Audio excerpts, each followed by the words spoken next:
We just hit 19,000 subscribers on the channel. Thank you guys so much for the support. I really do appreciate it. But as you guys know, if you follow the channel, we still have a mission. We have a goal. We're trying to get to 20,000 subscribers, and we could really use your support. If you enjoy this content and you like daily Knick updates, please consider hitting that subscribe button because it could really support all of the great content that we're creating for you. I can't lie, guys. It was a very, very hard watch from start to finish. And there's one reason why it was a hard watch. It was the defense. The Knicks defense from that first quarter all the way to the fourth quarter was non-existent. Perimeter defense, not there. We allowed so many open threes. In terms of the interior defense, not there as well, too. We only saw it during a few moments when we made some adjustments. We didn't really see the defense inside like we wanted to. But offensively, we are going to see nights like this. We're going to have bad nights. And tonight, we had a bad night offensively. Our stars could not hit anything. The only person who did anything on that court worth talking about is OG Anunoby and Josh Hart. We're going to break down exactly how the Knicks lost this game, how the Utah Jazz took advantage of the Knicks and their collapsing defense, and what they did the entire game to expose a major weakness for New York. We're going to talk about all of this and so much more today. If you're not already subscribed to the channel, go ahead and hit that subscribe button now. And make sure you have notifications turned on so you don't miss a second of the new content. And now, let's get started. The Knicks defense collapses. Utah takes advantage of New York's major weakness. What's our major weakness, guys? It starts with a D, defense. And that was absolutely clear from start to finish. We're talking about OG Anunoby getting blocked by Walker Kessler. The Knicks not wanting to drive inside, either because they feared their shot being blocked, they feared that they were going to get doubled, and the ball was going to get out of their hands. It was going to be another turnover, and it was going to be a transition bucket for Utah. Whatever the reason may be, one thing is absolute. The Knicks settled for three-point shots this game. You want to know how I know that? Because we shot 51 threes. 51. We never, ever even get to that point ever for the entire season. I don't think we ever shot 51 threes. But tonight we did that because we were not attacking the paint enough. And newsflash, when we went up and we got the game close, when it was a 2-point game in the third quarter, how did we do that? We did it by attacking. We did it by shooting our threes, moving the ball, and moving ourselves. When we do that, the game's going to get easier for us. If we did that for the entire game, we probably would have won. But we didn't do that. We kept relying on the three ball to try to get us out of it. We could not defend anything. Utah got whatever they wanted. They wanted to get something inside. They did it. How did they do it? They attacked Karl-Anthony Towns. Or they made Karl-Anthony Towns switch on a player that took him a couple of feet out of the paint. And that way, they got a backdoor cut, or they found somebody else open in the wing, in the corner, and that converted to an open three. And a lot of times, we saw the Knicks doing what? Standing there, watching them take threes. As you can see here, the Utah Jazz beat the New York Knicks 121-106. I want to mention something here. The game, even though that score makes it seem like it was closer, I felt for the entire game, the Knicks were probably down. It felt like, to me anyways,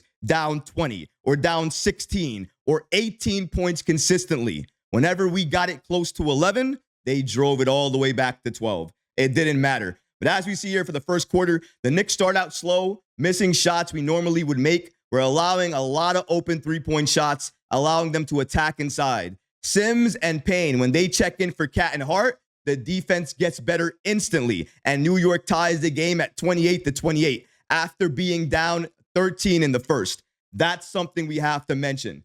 The level of defense, when we saw Cat inside, and we are going to get to Karl-Anthony Towns because we have to.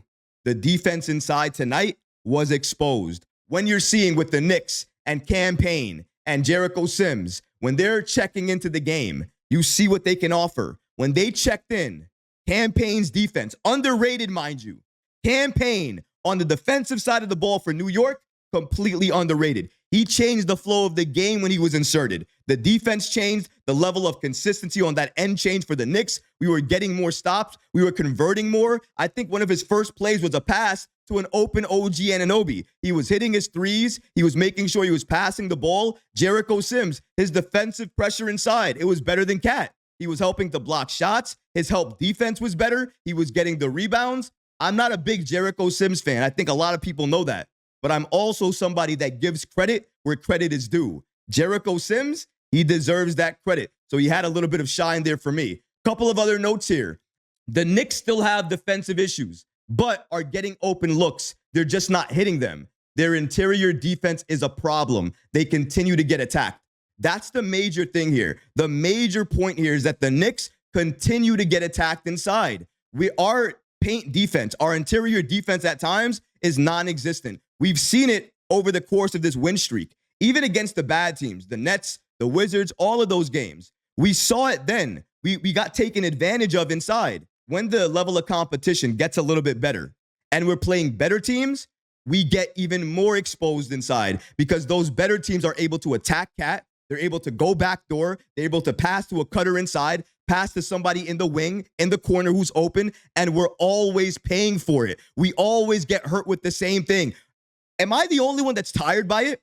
Are you guys not upset with the penetration and then the creation from the other team each and every time, and we're not stopping it? But let's take a look at some of the numbers, because when you see the numbers like I saw the numbers, this is where everything changes and you start to see the major weakness exposed. Let's take a look at exactly what the numbers say.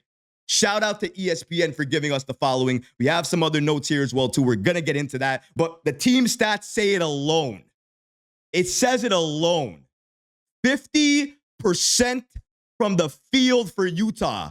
55.9% from three. The Knicks, conversely, 33.3% from three, 39% from the field. The Knicks can't even convert on the turnovers that they cause Utah. Utah has 18 turnovers. The Knicks only have 9. And we still didn't beat them. We still got blown out, basically. But the rebounding numbers, 52-40.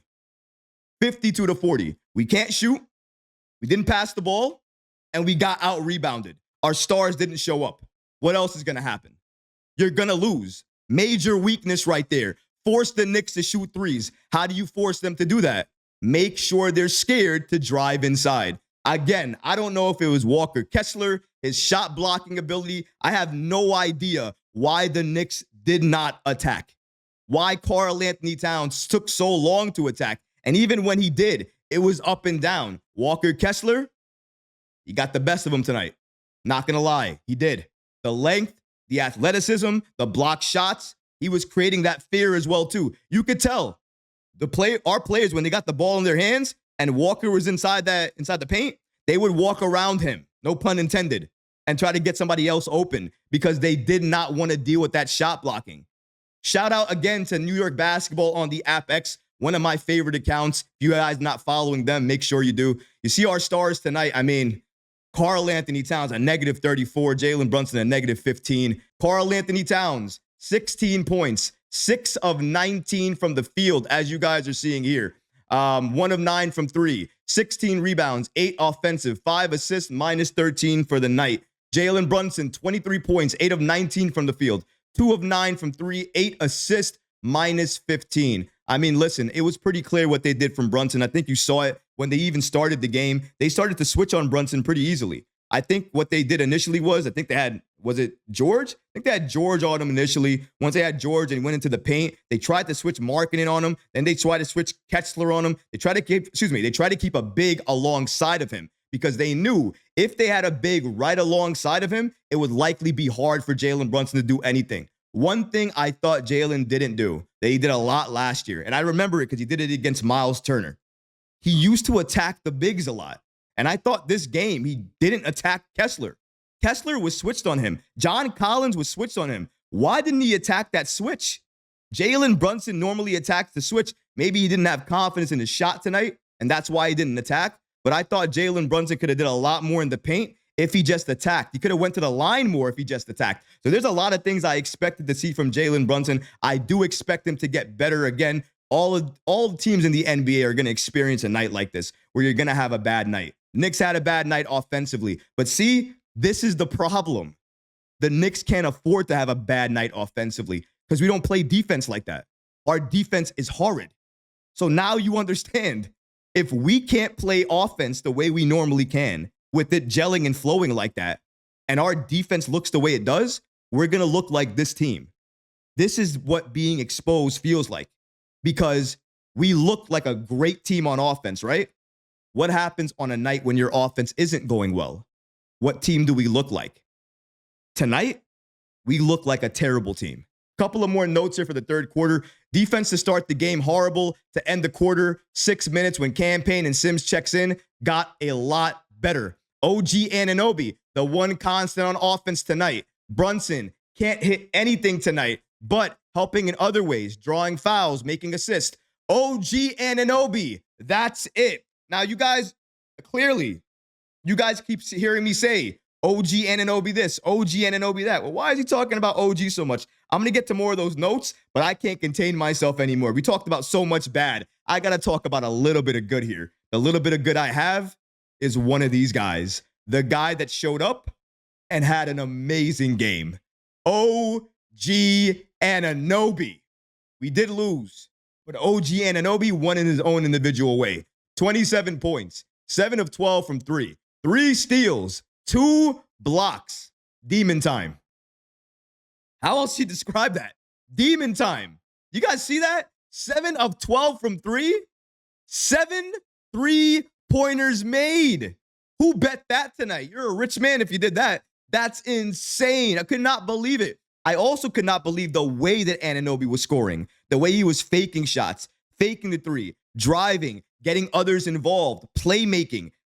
This Anunoby that we have this year is completely different than the Anunoby we had last year.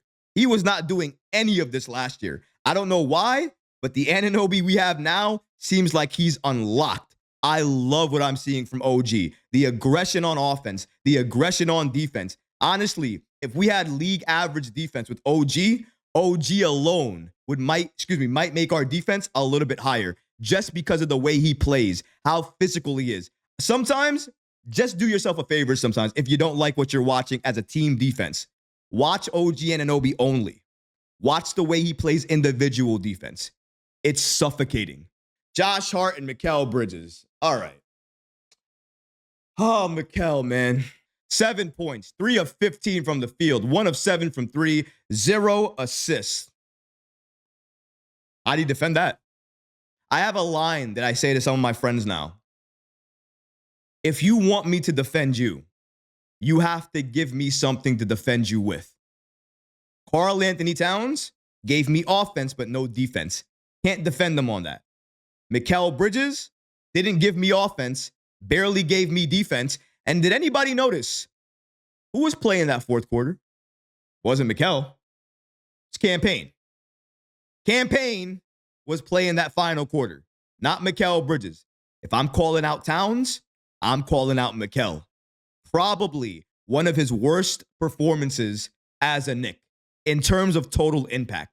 He had almost no impact.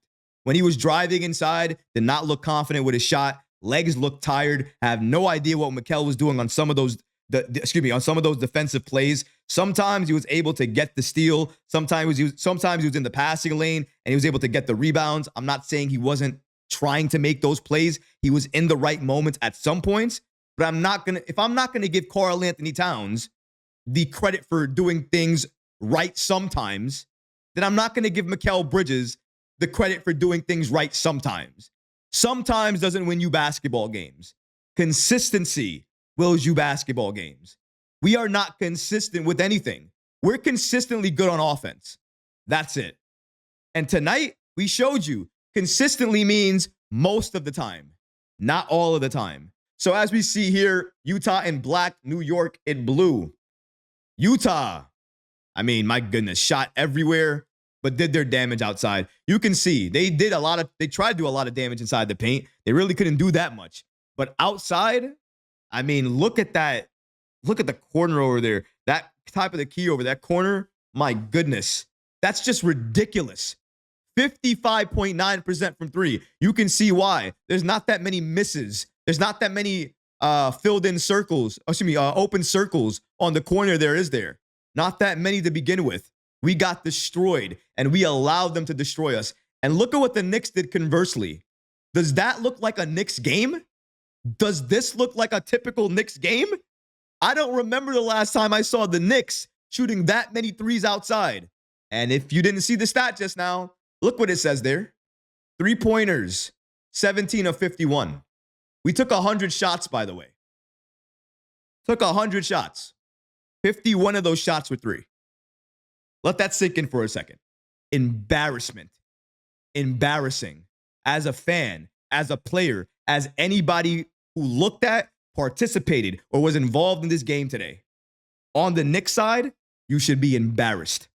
It was embarrassing to watch, probably embarrassing to play, and now embarrassing to have to think about waiting all the way till Monday till we face the Denver Nuggets. But that's exactly what we have to go through. Defense has absolutely been shown tonight as the main major weakness for the Knicks. And if we don't fix our defensive issues, ladies and gentlemen, we are not going to be that championship caliber team come June, when we need to be, when we want to be, when it matters the most. But what about you guys? What did you think about tonight's game against the Utah Jazz? Let me know in the comment section below. If you didn't like certain things, let me know that below as well too, because honestly, guys, I would love to hear from you. But that's going to do it for this episode. I hope you enjoyed it. And if you did, go ahead and smash that like button, leave a comment below. And of course, guys, please subscribe to the channel. Until next time, Knick fans, take care of yourself, your families, and each other. Peace and love.